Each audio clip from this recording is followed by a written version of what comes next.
মই ভাবোঁ আজিকালি যুৱ প্ৰজন্ম বহুত এক্টিভ আৰু মই ভাবোঁ ভৱিষ্যতলৈ যোনখন আমাৰ খেল মহাৰণ চলি আছে এতিয়া বৰ্তমান অসমত আৰু এইটো এটা বহুত ভাল ইভেণ্ট হয়, বহুত ডাঙৰ ইভেণ্ট অসম চৰকাৰে যিহেতু আয়োজন কৰিছে। এইখিনি মই ভাবোঁ ইয়াতে বহুত যুৱ প্ৰজন্মই সুবিধা পাব আৰু বহুত আগুৱাই আহিবলৈ তেখেতলোকো সন্মত হ'ব আৰু মই ভাবোঁ বহুত যুৱ প্ৰজন্ম ওলাব আৰু আমি বহুত ভাল খেলুৱৈ পাম আৰু সেইটো হিচাপত মই সকলোলৈকে মই আহ্বান জনাব বিচাৰোঁ, যিমান ল'ৰা ছোৱালীয়ে পাৰ্টিচিপেট কৰিছে মই ভাবোঁ ভৱিষ্যত তেখেতৰ উজ্জ্বল হওক তেখেতলোকৰ আৰু ভৱিষ্যতে আমি যেনেকৈ এতিয়া অসমত 7জন অৰ্জুন এৱাৰ্ডি আছোঁ, মই ভাবোঁ আৰু ভৱিষ্যতত তেনেকৈ বছৰে বছৰে আমাৰ অৰ্জুন এৱাৰ্ডি ওলাব আৰু ভৱিষ্যত আমাৰ অসমৰ বহুত ভাল হ'ব আৰু অসমৰ কাৰণে তেখেতলোকে মই ভাবোঁ বহুত গৌৰৱ কঢ়িয়াই আনিব।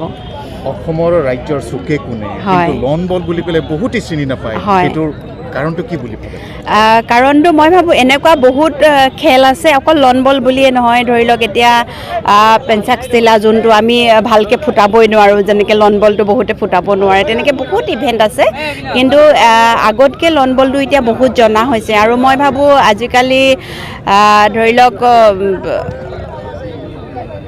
মেডিয়াৰ যুগ বা আপোনালোকৰ থোৰেদি বা আকৌ ধৰি লওক আপোনাৰ যোনটো আমাৰ টেকন'লজি ইমান হাই টেকন'লজি, মই ভাবোঁ গোটেইখিনি বস্তু হাই টেকন'লজিৰ জৰিয়তে ধৰি লওক গুগলত ছাৰ্চ কৰিলে পায়। মই ভাবোঁ আগতকৈ বহুত উন্নত হৈছে আৰু সকলোৱে জনা হৈছে। যেতিয়া আমি কমনৱেলথত মেডেলটো পালোঁ তাৰপিছত বহুতে জনা হৈছে যে কি লন বলটো কি আৰু মই ভাবোঁ আৰু জানিব ৰাইজে আৰু খেলিবলৈ আহিব, বিশেষকৈ যিহেতু এতিয়া অসম গভৰ্ণমেণ্টে বহুতখিনি সুবিধা দিছে খেলৰ কাৰণে, চাকৰি পাইছে বহুতে। এইবাৰ আমাৰ লন বলে নেশ্যনেল গেমত আমাৰ 5টা গ'ল্ড আৰু এটা ব্ৰঞ্জ মেডেল আনিছে।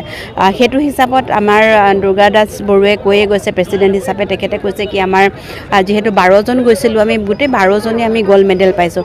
সেইটো হিচাপত গেমটো যিমানে আমাৰ মেডেল আহিব সিমানেই মই ভাবোঁ ফেমাছ হ'ব আৰু ফেমাছ হোৱাটো বিচাৰোঁ আমি, সেইটো কাৰণে আমি সদায় কষ্ট কৰি আহিছোঁ আৰু মই ভাবোঁ অসমৰ চুকে কোণে লন বলটো জনা হ'ব লাহে ধীৰে।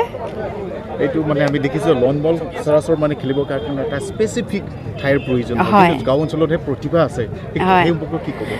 মই ভাবোঁ এইটো ধৰি লওক পোনপ্ৰথমে আমাৰ অকণমান কষ্ট হ'ব, কষ্টলি গেম যিহেতু আমাৰ ইকুইপমেণ্টবিলাক আমাৰ যোনখন কোড বনে সেইখনে আপোনাৰ কোটিৰ ওপৰত যায়।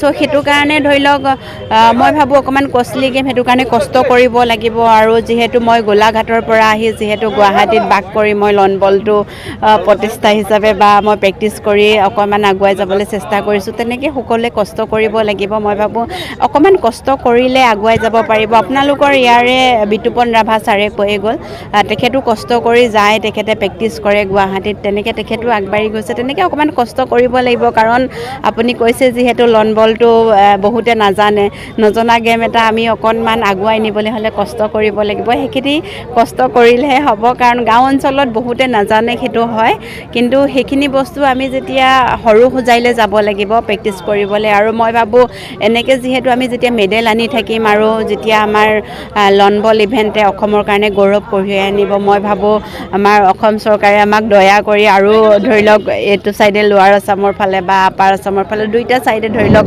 আৰু গ্ৰাউণ্ড বনাই দিব, মোৰ সেইটো বিশ্বাস আছে।